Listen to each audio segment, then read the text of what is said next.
Ifeyinwa, Ifeyinwa, Ifeyinwa, Ifeyinwa.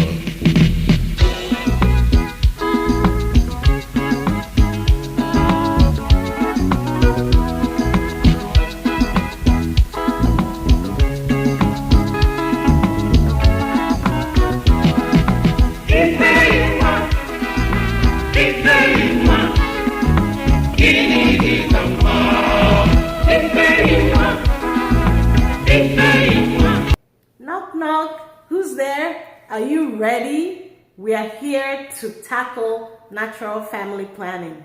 Remember, I'm not a doctor. I'm not an instructor. I'm just a user, and I have used it for a very long time. And I've seen a lot of things show up on my chart. And that is the reason why I'd like to share my experiences with you. I had some questions I asked you in the trailer, right? Let's see whether we can answer these questions here. Please subscribe and share this video. I'd like to have many people come in. Don't say you're on a birth control. Don't just say, I've tied my tubes.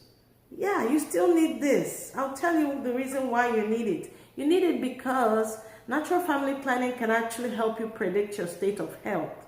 However, I don't know how it works for those who are on hormonal birth control. Why? Because I'm not on birth control, my body's hormones will be taking care of my fertility and my fertile signs.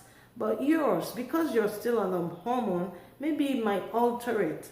But I just want you to learn how to observe your cycle so that you can at least predict your health. All right?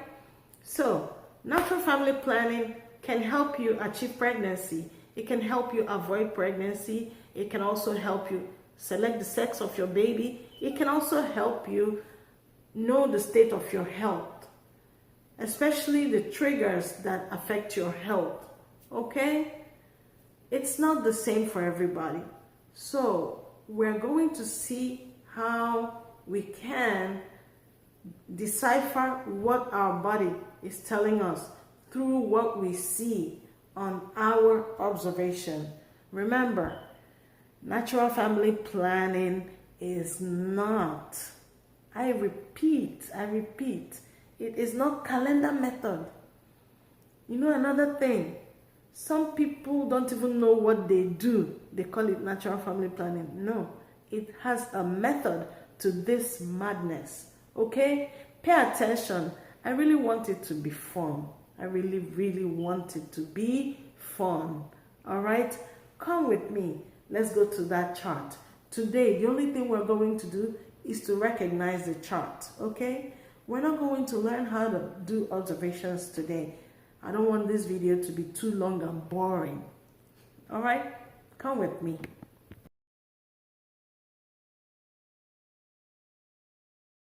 This is the diagram we're going to work with here. And this is a regular feminine cycle, 1 month. All right? So this is just a prototype, but I know that there are many women who do not have regular cycle.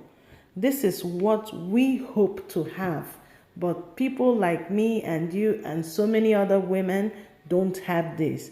However, there are some natural times in a woman's life when her cycle becomes irregular and it's still okay. For instance, during postpartum, when a woman has a baby, there's a likelihood that her cycle will not be regular. There are still some women whose cycles are regular after childbirth. Another time is when you're weaning a baby. Sometimes because of transition of hormones, your body is getting back to, stopping breastfeeding. So some hormones are going to change. So that transition also can affect regularity. Another time is premenopausal time in a woman's life. So, but this is what, aside from these 3 times that I mentioned, that a woman's cycle should look like. All right? But it still does not mean that you're dying if it doesn't look like this. But when your cycle looks like this, you are more likely to be more fertile, or the most fertile time of your life. All right? So, in the next video, we will talk about irregular cycles. But in this video, we just want to understand a woman's cycle. Going by this video, day 1 through 5 is the woman's period, when she has her period or menses. Day 11 through 17 is the fertile window. Day 28 is the day the next cycle begins. So, a woman's cycle is, a whole cycle is from day 1 to 28 on this chart. It may be different for you. It may be different for me. But we need to find what our norms are. So, a cycle is first day of bleeding of one cycle to the first day of bleeding of the very next cycle if the woman is not pregnant, okay? All right, let us talk about the fertile window. You know, sometimes you can actually have a real cycle that is 28 days, but there will be other things going on inside the cycle that is not really perfect. For instance, some people's periods could be very long and heavy. That is an indication that the body has a malfunction. It might not be a malfunction that should kill you, but it could be a sign of fibroid, even endometriosis, polycystic ovarian syndrome. Those are some of the subtle signs that can, point to that. All right? And truly, when you fix those disease states, your cycle can eventually fix. Another one is bad diet and exercise. For me, I used to have 8 days of cycle even before I had my children, but I had a perfect 29-day cycle. So if you don't understand natural family planning, you might think that that was okay. Well, it was okay. I wasn't feeling pains. I wasn't sick, but it could be an indication of something. Now, another thing I need us to know is ovulation day. You cannot see ovulation. Ovulation is the day that the egg is released from the egg sac or the ovaries, right? But because we cannot put our eyes inside a woman's body to see that, you can only see it through ultrasound. But you can't just go at any random day to go check. So there are some physical signs that can help you to know when ovulation is close. And that will be a sign that I will call peak day. Again, peak day. On this diagram, it's day 14.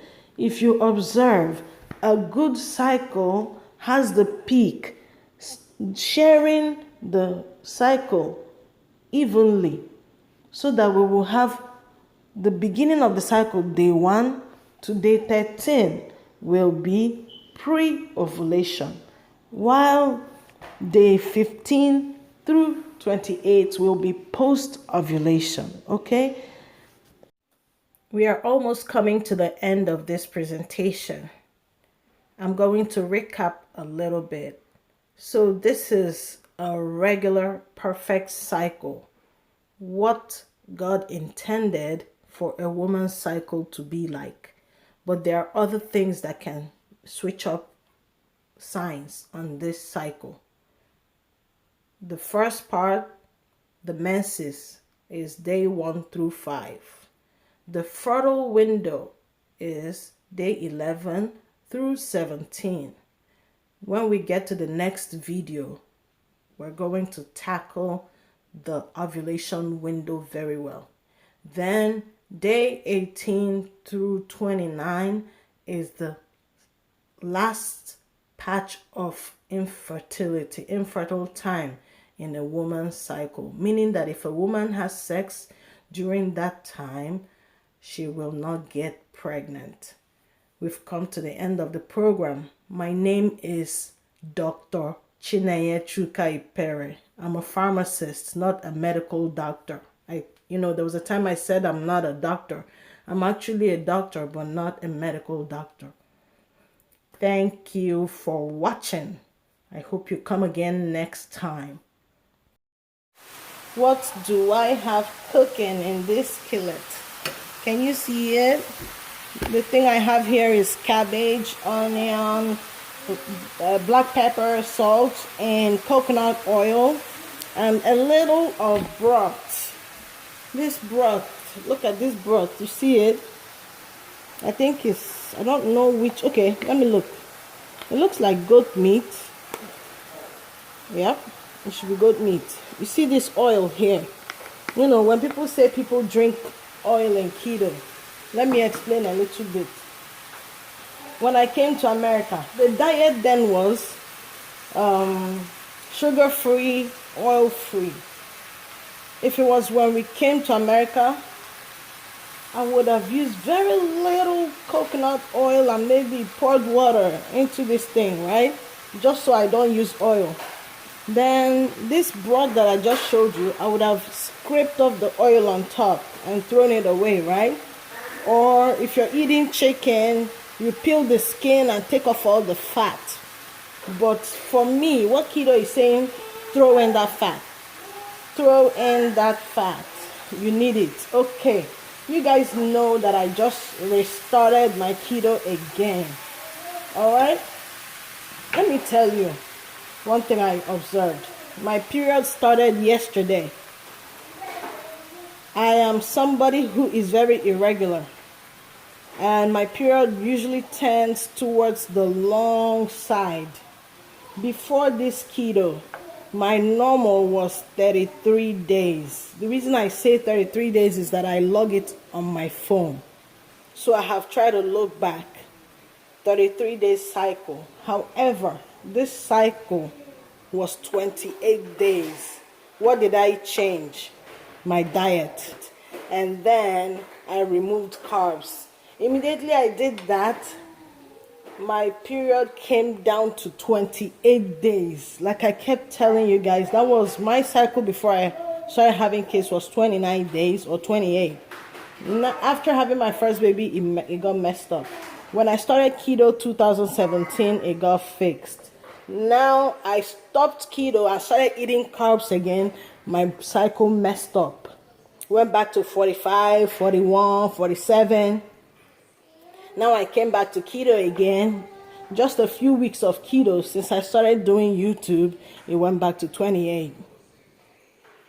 Am I making a little bit of sense in what I'm saying? Okay, so you see the reason why I'm doing it. But one thing I want to do, or one thing I want to focus on now about this my keto, is that, you know, I'm usually generous with salt. I'm usually generous with the quantity of meat that I eat.